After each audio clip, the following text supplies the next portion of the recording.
song came about after I had lunch with a girlfriend. We were catching up because we've been seeing each other in a while, and we realized we were both really stuck over these two dudes, and we were like, why do we have to be so stuck on them for what? Like, what's so great about them? What even makes them so special? And as the conversation progressed, we realized that we were the ones that made them so special.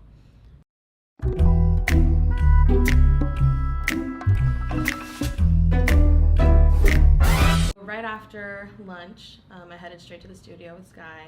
Anytime I work with Sky, the first thing he'll ask me is, so what are you feeling? What's on your mind? What do you want to talk about? And I had told him about the conversation I had with my girlfriend over lunch, and he was like, I think that's like the perfect topic. Started working his computer, he started making a beat that sounded like what the conversation had felt like. And I just started writing. At a certain point, he thought he could just like leave the beat alone and we could write together, but he looked over at me and I had already written like a bunch of things, and he was like, okay, you're in the zone. I'm gonna just let you do your thing, do what you do. And then he went to the back of the room and he started scrolling on his phone.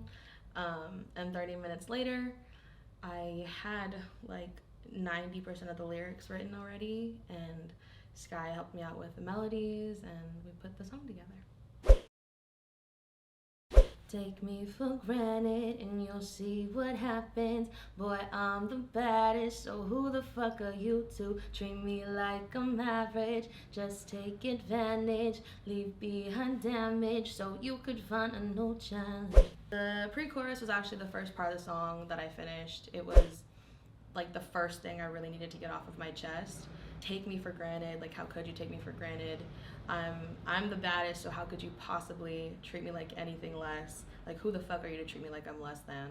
You just take advantage and leave behind damage. There's a lot of people that will want to take advantage of you and not really care how it affects you, how you feel about it in the end, and they really just are done and want to find a newer, shinier, or younger toy to play with. They think I'm crazy to want who I want, but now I'm starting to think maybe you were the problem. The part they think I'm crazy to want who I want came from, you know how when you're complaining to your girls about the dude and they're like, okay, let me see a picture of him, and they see him and they're like, girl, are you for real? Like, this is the guy that's ruining your life right now? This is the guy that was making you cry? Seriously? That's where that came from. Eventually, thank the Lord, I came to my senses and I realized that he was the problem all along. I know the kind of things that the kind of woman that I am, and I will always want to make things work for someone I really care about. It just proved to me that I wasn't the problem, and he was the whole time. You say you're down for a bitch, chasing me down till you hit, then push me off to the side. What the fuck you think this is? All of your homies, they want it, but you're the only one on it. I could have anyone I want. If I'm honest, I got too many options. The first verse, I knew I needed to come in pretty tough. The first part of it is pretty self-explanatory. Like, you say you're down until you get exactly what you want, and then you're out. And it was really confusing because I thought we were both on the same page, and so when things started to go south, I was like, what the fuck do you think this is? Like, who do you think you are? All your homies, they want it, but you're the only one on it. I could have anyone I want. If I'm honest, I got too many options. You know how, like, people are like, if you don't act right, then your friend will?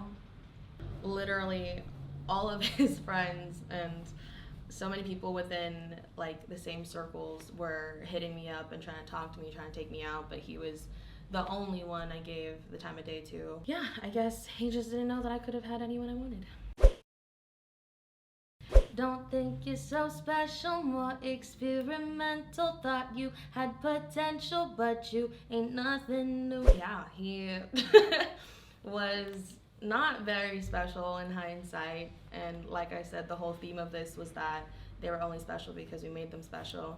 In the dating world, you're really just dating to kind of find out what you do and don't like, right? And that's exactly what that was. And now I know who I don't want and what I don't want in a partner. Thought you had potential, but you ain't nothing new. I really, really hate when you fall for someone's potential because that's not who they actually are, and there's no guarantee that they're gonna meet that potential and become that person. Oh, I think part of it too was that, like, just hoping that they would be different, you know? Like, you're always like, there's so much potential for this person to be the one, to change my mind, to make things different, but he wasn't anything new, nothing different. Can't get on my level, I'm irreplaceable. Can't blame nobody else. Truth is, you played yourself. Second half of the second verse, I rewrote last minute because I didn't think the original one hit as hard. Can't blame nobody else. Truth is, you played yourself. I think is like the ultimate truth. Like, there's no one else you can blame once you realize that you fumbled me. Like, how could you fumble me? I'm tripping over what you ignorant as fuck. The difference between us, I could have anyone I want. Tripping over what you ignorant as fuck. The difference between us, I could have anyone I want, yeah. This outro was, according to Sky, like a last minute thing, but fun fact, I had planned for it the whole time. I think the outro really encompasses the whole realization part of the song. What am I really tripping over? Like, it's you, like, you don't realize what you're missing, what you're losing. You know how, like, a girl's DMs are, like, always popping, they're always hella full and shit?